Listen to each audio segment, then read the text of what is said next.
Halo sahabat UB TV, kembali lagi di program Berita News Point, program berita seputar Universitas Brawijaya, Malang Raya, dan informasi menarik di sekitar kita. News Point Highlights akan menyajikan rangkuman berita sepekan akhir tahun yang telah dipilih oleh tim redaksi untuk menemani akhir tahun pemirsa UB TV. Selamat menyaksikan, dan inilah News Point Highlights hari ini akan dimulai dengan berita Debat Cawapres berikan ruang adu gagasan.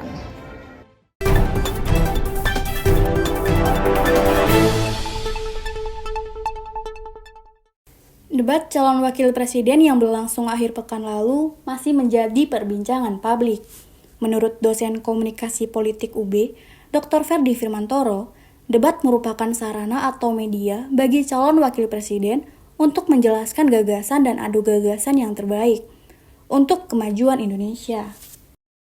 Debat Cawapres ini kan substansi utamanya adalah ruang untuk menguji gagasan. Jadi secara substansial bagaimana para Cawapres itu menyajikan gagasannya, kemudian didiskusikan baik antar kontestan Cawapres maupun didialogkan dengan publik. Itu yang menjadi value utama. Sementara itu, di luar itu sebenarnya fokusnya lebih kepada entertain atau show, bagaimana sebenarnya masing-masing kandidat punya style masing-masing untuk kemudian mendeliver atau mendiseminasikan pesan. Selain itu, menurut Ferdy Firmantoro, debat juga merupakan ajang bagi calon wakil presiden untuk menjelaskan dengan cara yang mudah dipahami oleh masyarakat, sehingga mereka mampu meyakinkan publik untuk memilih mereka. Saat ini, masih ada masyarakat pemilih yang belum menentukan pilihan, dan diharapkan dengan adu gagasan tersebut, mereka segera menentukan pilihan terbaiknya. Debat calon wakil presiden akhir pekan lalu menjawab keraguan publik akan performa Gibran Rakabuming Raka. Dalam debat tersebut, Gibran mampu menjelaskan visi misinya dengan jelas dan runtut, di luar kesehariannya yang terlihat irit bicara. Pertarungan debat Cawapres kemarin memang agak menarik, karena apa? Karena yang ditunggu-tunggu oleh masyarakat minimal itu terjawab, bagaimana sebenarnya misalnya performa Gibran itu ya dalam konteks debat kemarin sepertinya cukup banyak mendapatkan respon dari masyarakat, utamanya ketika Mas Gibran mendiseminasikan gagasan itu kepada masyarakat dengan cukup lancar, dengan membawa istilahnya istilah-istilah yang barangkali mungkin itu ala anak muda gitu ya, ala anak muda yang barangkali identik dengan konteks-konteks kekinian atau kemudian hal-hal yang barangkali sesuatu yang mungkin baru gitu. Itu menjadi salah satu nilai penting yang kemudian direspon oleh masyarakat utamanya para anak muda ya, yang kemudian ingin apakah betul-betul diwakili oleh anak muda. Sementara calon wakil presiden Muhaimin Iskandar, menurut Ferdy Firmantoro juga mampu menjelaskan programnya, yaitu Slepetnomik, dengan gaya santri sehingga publik dapat melihat gagasan serta sentilan khas Caimin. Kalau kita lihat konteksnya Caimin kemarin, Caimin kemudian kan karena beliau di satu sisi masih dalam barisan koalisi pemerintah saat ini partainya gitu ya, sehingga memang narasi-narasinya tidak terlalu attacking gitu, meskipun sempat mencoba untuk membuat pertanyaan yang barangkali menanyakan agak istilahnya reflektif ya kepada Mas Gibran terkait dengan bagaimana Solo bisa punya investasi yang besar. Itu kan istilahnya pertanyaan-pertanyaan yang berusaha masuk ke dalam arena istilahnya sentimen gitu. Sedangkan Cawapres Mahfud MD menurut Ferdy Firmantoro juga mampu tampil tanpa beban dengan gaya ceplas-ceplosnya, walaupun Mahfud merupakan menteri dari kabinet Jokowi. Mahfud kemarin juga saya kira dari argumen-argumen yang disampaikan juga sangat ceplas-ceplos ya, utamanya bagaimana ketika beliau menyampaikan gagasan terkait dengan seputar IKN, itu yang akhirnya sekarang mau tidak mau ujung-ujungnya para peserta atau para cawapres atau bahkan para kandidat itu harus punya posisi, karena apa? Mereka akan mewakili representasi dalam publik.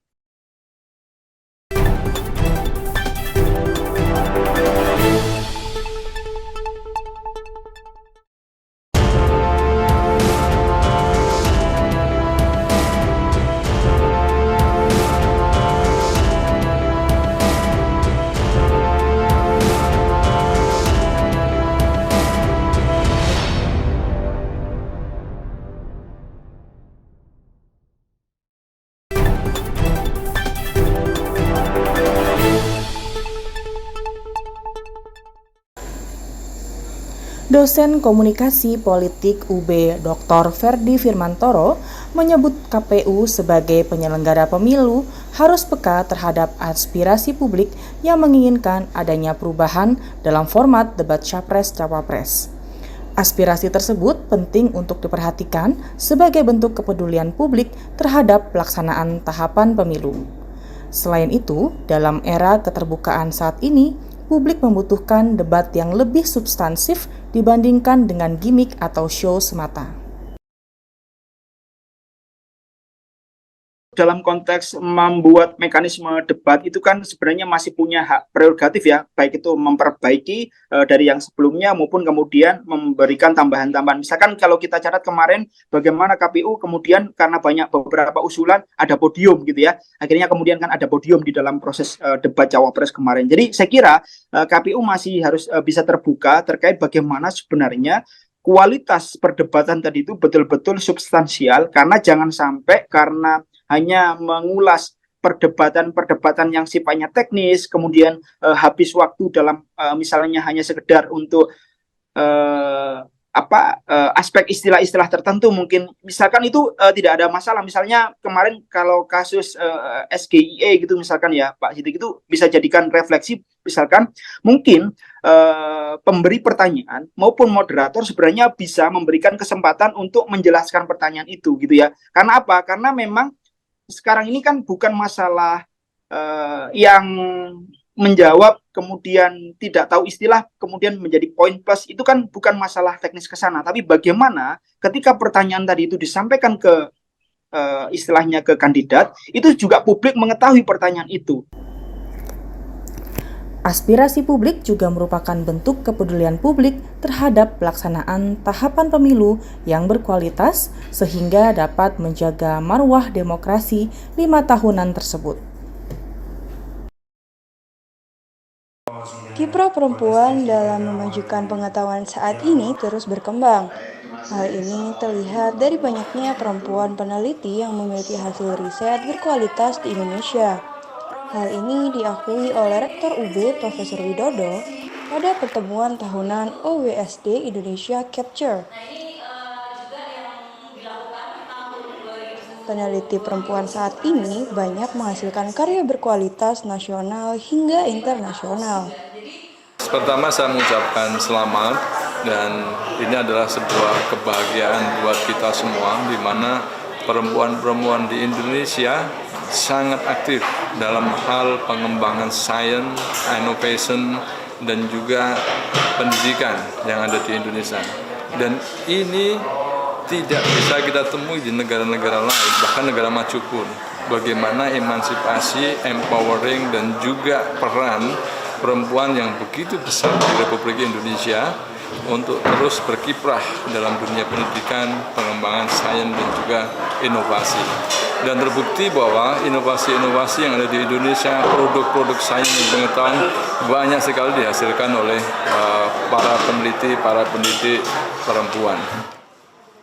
Untuk itu, menurut Guru Besar MIPA UB, keberadaan peneliti perempuan harus terus didukung dan didorong untuk lebih maju dalam mengeksploitasi ilmu pengetahuan yang dapat menjadi solusi bagi berbagai persoalan dalam masyarakat.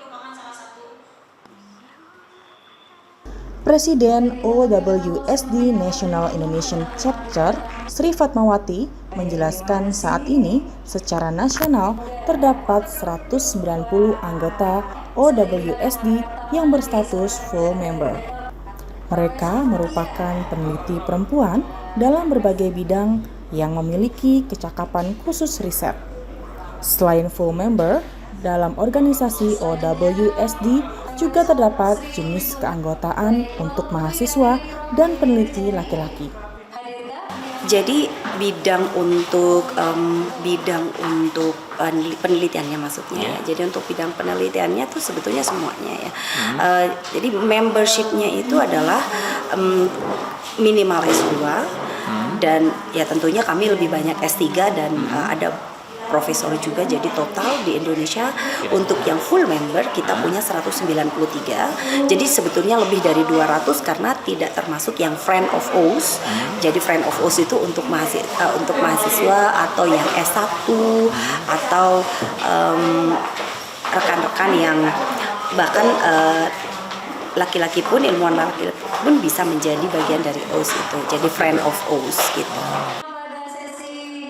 OWSD saat ini fokus untuk memberikan dukungan melalui jejaring organisasi global agar peneliti mampu meningkatkan kontribusinya dalam memberikan solusi berbagai persoalan yang dihadapi oleh masyarakat dalam skala nasional maupun global.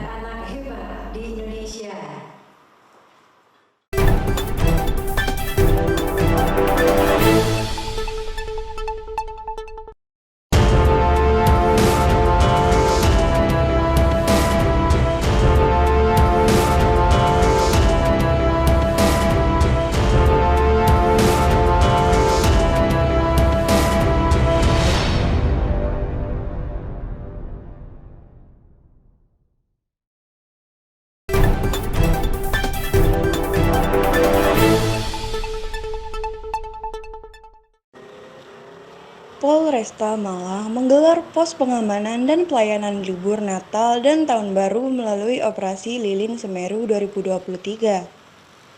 Salah satu titiknya berada di depan Jembatan Soekarno-Hatta. Kepala Unit Lalu Lintas Polsek Lowokwaru, Ibtu Gafur menjelaskan, pos PAM berada di 3 titik dan pos pelayanan berada di 1 titik. Untuk yang harus mudik, mulai berdirinya pos operasi lilin tanggal 22 Desember tahun 2023 ini, untuk peningkatan arus terjadi pada hari Sabtu tanggal 23. Jadi peningkatannya sangat dominan dari luar kota ke arah Batu. Untuk pelayanan disiapkan oleh Polresta Malang Kota, sudah disiapkan pos pelayanan dan pos pengamanan. Pos pengamanan ada 3 tempat, ada di pos Jembatan UB, pos MCC, pos PAM di Sau Jajar, dan 1 pelayanan yang ada di Jalan Ijen. Diperkirakan malam tahun baru nanti arah masuk kota, khususnya dari utara yang di exit tol arah Jalan Ayani, nanti terus ke arah Jalan Soekarno-Hatta ke Batu Tlogomas, dan juga yang dari arah selatan di Jalan Supriyadi dan juga exit tol Madiopuro. Polisi sudah memetakan jalur kemacetan lalu lintas dari beberapa titik masuk, yaitu exit tol Singosari dan Madiopuro, serta jalur dalam kota yang mengarah ke Kota Batu, seperti Jalan Soekarno-Hatta, daerah Tlogomas, hingga arah ke pusat kota. Beberapa titik yang dipetakan menjadi konsentrasi massa dan jalur masuk Kota Malang menjadi perhatian petugas gabungan Operasi Lilin Semeru 2023. Beberapa titik yang biasanya menjadi konsentrasi masyarakat diantaranya kawasan Soekarno-Hatta, Ijen, Alun-Alun, dan Kayu Tangan. Kepala Unit Lalu Lintas Polsek Lowokwaru, Ibtu Gofur, menjelaskan pihaknya sudah bertugas di pos pengamanan Jembatan Soekarno-Hatta untuk menjaga arus lalu lintas jelang Tahun Baru. Untuk antisipasi sudah ditempatkan personil, sudah disiapkan untuk di tempat titik yang nanti menjadi peningkatan arus lalu lintas untuk membantu kenyamanan para pemudik dan yang mau berwisata di Nataru ini. Dalam personil ini gabungan dari mana saja Pak? Untuk personil tiap-tiap pos itu sudah gabungan dari Satpol PP, Disub, TNI, lalu dari Nakes Kesehatan, dan juga dari ormas-ormas seperti FKPPI, dari juga BPD, terus Hakab Bayangkara, dan juga Setkom. Untuk membantu petugas kepolisian, dalam pos tersebut juga sudah terdapat unsur dari TNI, Pramuka, Senkom, Rapi, hingga petugas kesehatan beserta mobil ambulans yang bersiaga untuk mengantisipasi berbagai kejadian jelang malam pergantian tahun. Di sebuah gereja di Bethlehem, kota di tepi barat yang diyakini umat Kristiani sebagai kota tempat Yesus lahir, sebuah instalasi tidak seperti biasanya, menggambarkan kelahiran Yesus terilhami penderitaan warga di Gaza. A manger in the midst of a rubble, resembling a destroyed house in Gaza, and the child Jesus as a child who's under the rubble. We've seen so many images of children being pulled out of the rubble, and to us this is a message that Jesus identifies with our suffering. Bethlehem biasanya padat pengunjung dan peziarah dari seluruh dunia sekitar hari Natal yang memadati lapangan palungan atau Manger Square. Tapi perang di Gaza dan limpahan konflik di luar Gaza membuat industri wisata sama sekali tutup di tepi barat maupun Israel. Pemda Bethlehem juga batalkan seluruh perayaan Natal. Bethlehem city is a Palestinian city. And we are in mourning, we are in sad as any other Palestinian city among Gaza Strip and West Bank. So we cancelled all festivities of Christmas and all celebrations because of this aggression against our people in Gaza Strip.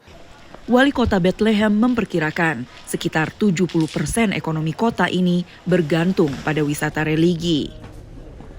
Biasanya sekitar Natal, sekitar 70 hotel di Bethlehem terisi penuh dan sulit mendapatkan kamar jika terlambat memesan. Dan berbagai toko di Bethlehem ramai dengan pengunjung dan juga peziarah. Namun seperti yang Anda lihat saat ini, toko-toko yang masih buka sepi pengunjung.